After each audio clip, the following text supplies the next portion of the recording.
Hi everyone, in Algebra 2B, we are going to be going over your questions on lesson 98A. In the comments of this video, please make sure you list your questions on 98 part B by tomorrow morning, Friday morning at 9 a.m. So starting with number 1, we're working with word problems. So Johnny ran for a while at 12 miles per hour and then walked the rest of the way at 6 miles per hour. If he covered 96 miles in 12 hours, how far did he run and how far did he walk? So he ran and then he walked. So the distance that he ran plus the distance that he walked was a total of 96 miles. We know that distance is equal to rate times time, so this would change to RRTR plus RWTW equals 96. The rate that he ran, you should have, is 12. The rate that he walked was 6. And the time that he ran plus the time that he walked was equal to 12. And so you're going to want to solve for either TR or TW on that one. I'm going to solve for TW. And TW would be equal to 12 minus TR. Now we're going to take that and plug it into our equation. So I know RR is equal to 12. Leave TR. RW is equal to 6. TW is equal to 12 minus TR. Equals 96. You're going to distribute the 6. So I have 12 TR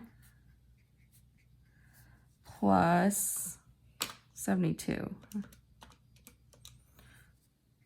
And then minus 6 TR equals 96. I'm going to move the 72 to the other side. I'm going to add the 12 TR and the negative 6 TR, which would be 6 TR. And then 96 minus 72 is 24. So therefore, TR is going to be equal to 4. Now it's asking us how far did he walk and how far did he run. So if I find the distance that he ran, it would be the rate that he ran, which is 12, times the time that he ran, which is 4. So the distance that he ran is going to be equal to 48 miles. Now I'm trying to find the distance he walked. Well, if the total distance that he walked and ran was 96, and then I subtract the distance that he ran, I do 96 minus 48, which gives us 48, which means the distance that he walked is also equal to 48. And that concludes number 1. Now moving on to number 3. We have Charles and Maria found that the 1,200-mile drive to the city took 4 times as long as the 360 miles to the mountains. If the speed driving to the mountains was 10 greater than the speed traveling to the city, find the times and rates of both. So we have the distance to the mountain, which is 1,200. We have the distance to the that should be the distance to the city. The distance to the mountain is 360. It says that Charles and Maria found that it took 4 times as long. The drive to the city took 4 times as long as the drive to the mountains. The time to the city was 4 times the time to the mountain. And that the rate driving to the mountain was 10 miles per hour greater than the rate to the city. But remember that we want these subletters to be the same when you're solving for them. So if I solve for TC, I also want to solve for RC in the second equation. So if I change this equation to RC equals, it would be RM minus 10. Now, the equation that we know is that distance equals rate times time. So I'm going to change DC to RCTC. And then I'm going to change DM to RMTM.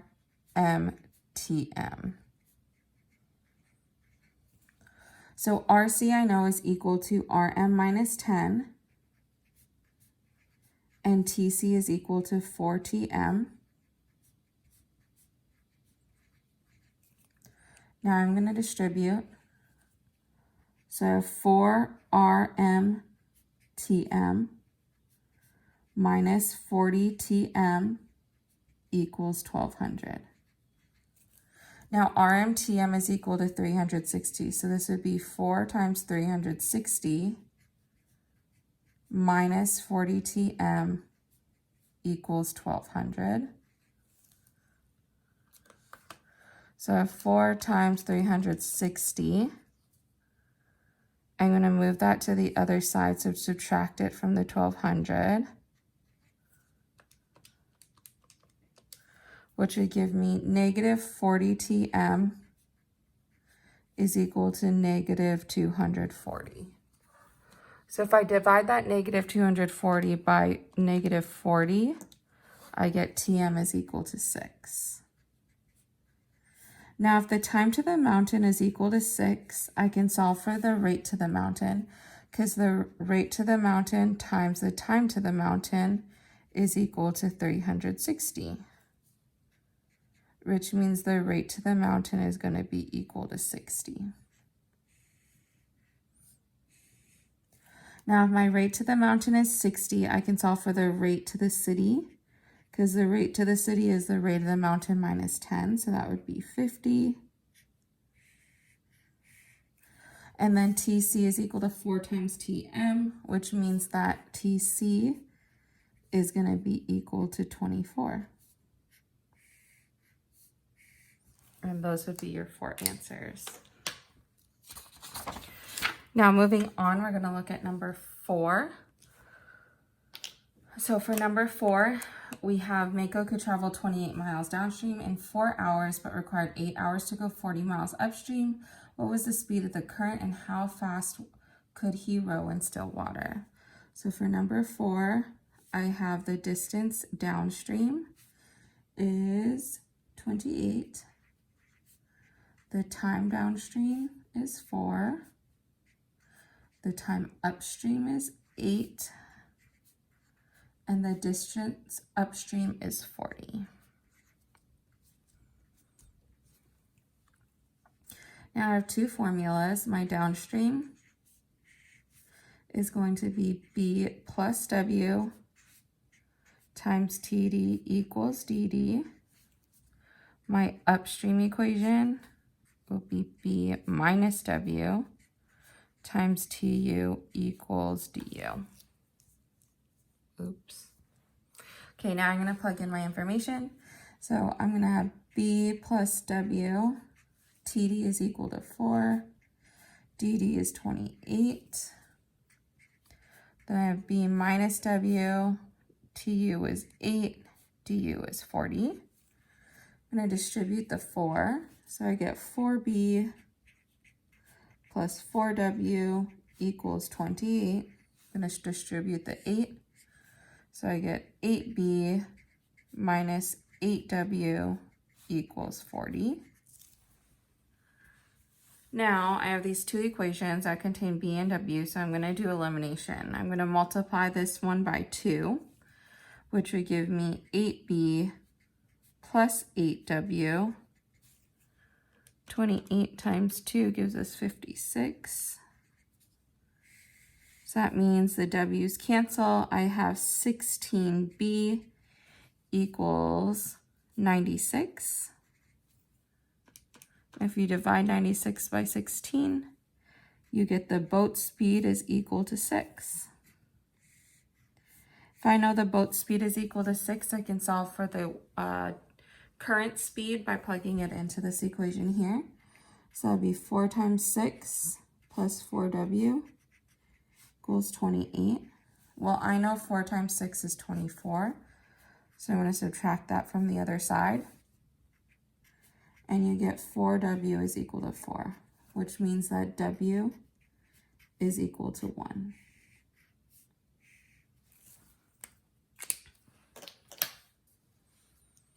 Okay.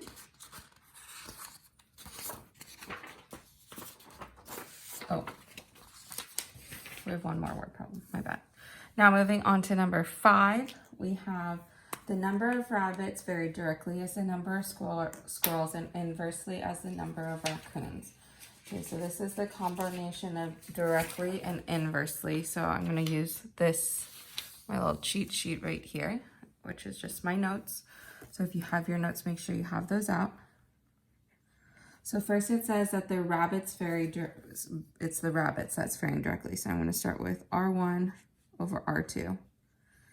Then it says directly as the number of squirrels. So that means my S1 is going to be over S2. So that's the directly. And inversely is the number of raccoons. So that's this portion of it. So that means it would become, let's make that RA2 and RA1. So this is raccoons 2 and raccoons 1. So you use these equations here to help you come up with that equation.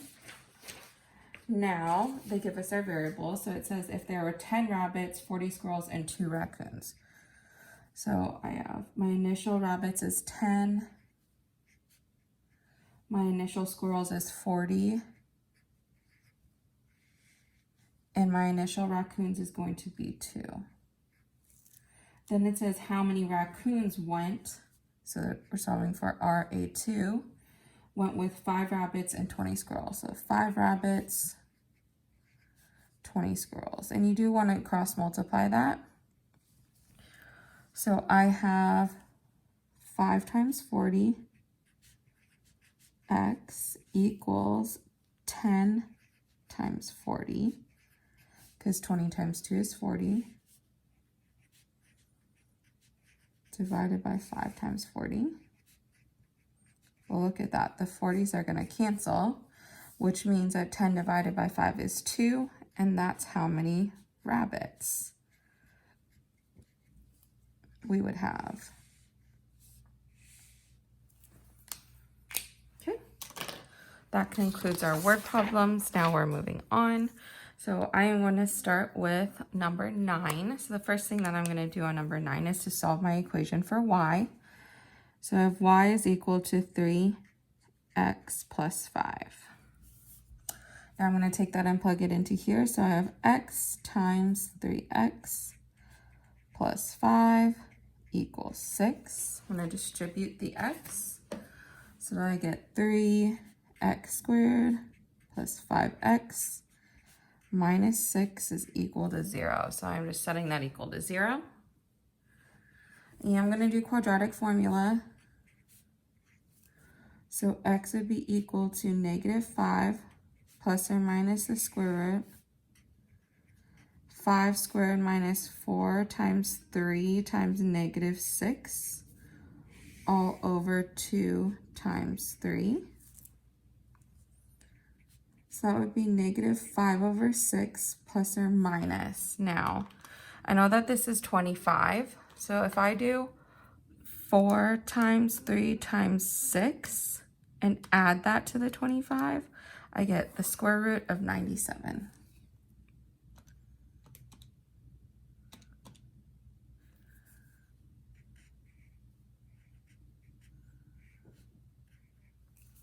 And I don't think that divides evenly. Okay, so now I know what x is equal to. Now I have to solve for y. So 3 times -5 over 6 plus or minus root 97 over 6 plus 5. So I replace the x with this entire x. If you distribute that, well, 3 goes into 6 2 times, so that would be y equals -5 over 2 plus or minus root 97 over 2 plus 5. And I want to add the 5 and the -5 over 2 by making a common denominator, which means that y is going to be equal to +5 over 2 plus or minus root 97 over 2. And that is your result for y, and that is your result for x.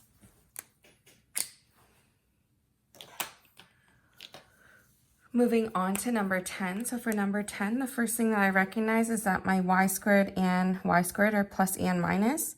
So if I were to add those together, I would end up with 3x squared equals 12. Now I'm going to divide both sides by 3. So x squared is going to be equal to 4. If you take the square root of both sides, you're going to get x is equal to plus or minus 2. So I have two results for x. I have x is equal to positive 2, and then x is equal to negative 2. And what you need to do is you need to solve for y with both of those. So I'm going to plug it into this top equation here. Should be 2 squared plus y squared equals 16. Now 2 squared is 4, so I'm going to subtract 4. I get y squared is equal to 12. And when I take the square root of that, don't forget that when you take the square root, you get plus or minus, which means that y is going to be equal to plus or minus 2 root 3. And that means your answer is going to be 2 comma plus or minus 2 root 3 for the first one.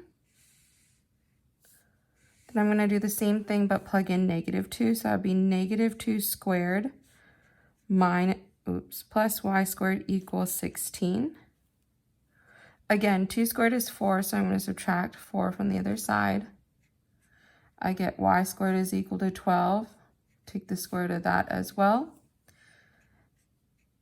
And y is going to be equal to plus or minus 2 root 3 again. And that means your result is going to be negative 2 comma plus or minus 2 root 3. So the answers to both of them are going to look very similar, but one of them has a positive 2x and one of them has a negative 2x. Then moving on to number 11. So for number 11, we need to go back to this lesson, which says that one x value cannot lead to two different y values, but you can have multiple x values that can lead to the same y value. So what that means is what we're looking for in this is the same x value in all of our sets. So if I look at this, I have 5, 7, and negative 3. All three of those are different x values. So therefore, this is going to be a function. So automatically, if all the x values are different, then I know that it's a function. So looking at the second one, I have 5, 4, and negative 3. Well, those are all different. So therefore, this is going to be a function as well.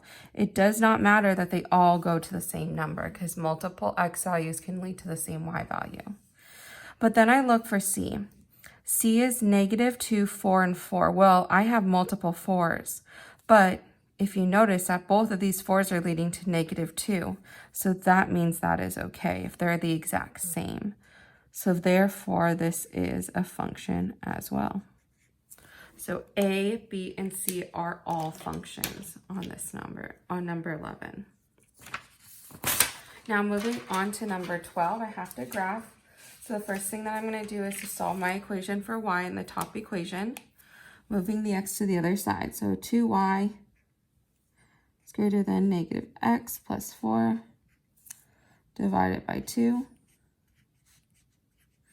That would give me y is greater than negative 1/2 x plus 2.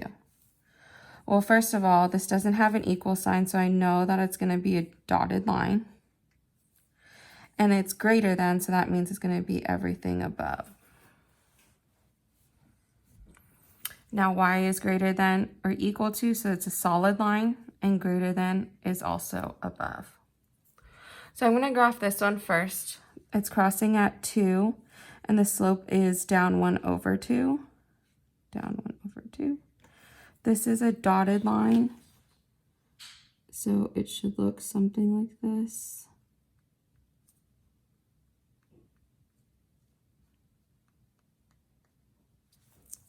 And then this one, y is greater than 1. 1 on the y-axis is here, which means it's just going to be a solid line through 1 like that. And now you need to shade. So if I'm doing above the dotted line, that would be all of this region here. I'm just shading everything above the dotted line. Then if I'm shading everything above the solid line, that would be everything here. So your answer is where it's covered by both, which would be above the dotted line and then above the solid line. And that would be your answer. Now moving on to my inequalities. The first thing that I'm going to do is, because I see a slash through it, I'm going to reverse it and put an equal sign under it. So that would mean I have 4 is greater than or equal to negative x plus 2. Now I'm going to move the 2 to the other side by subtracting. So I get 2 is less than or equal to negative x. Then I need to divide by negative 1. But remember, when you divide by negative 1, it flips the inequality. So that would be negative 2 is less than or equal to x. But I want the x to always be on the left-hand side. So I'm going to flip it again, leaving the mouth facing the x. So it would be x is greater than or equal to negative 2. Now for this one, I'm going to move the 3 to the other side by subtracting it. So I get x is less than negative 4. Then integers are dots, not the point with an arrow. So I'm going to draw a number line. Negative 6, negative 5, negative 4, negative 3, negative 2.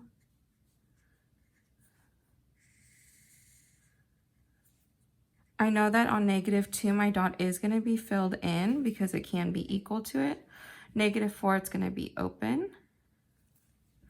It says x is going to be less than negative 4. So less than negative 4 would be everything to the left of it. If you put the line in the alligator's mouth, it points that way. But greater than negative 2, so it puts the line in the alligator's mouth, it puts everything to the right. And that would be your result. And that concludes your questions on lesson 98, part A. Please list your comments for 98 part B in the comments of this video. I hope you all have a great day. Bye.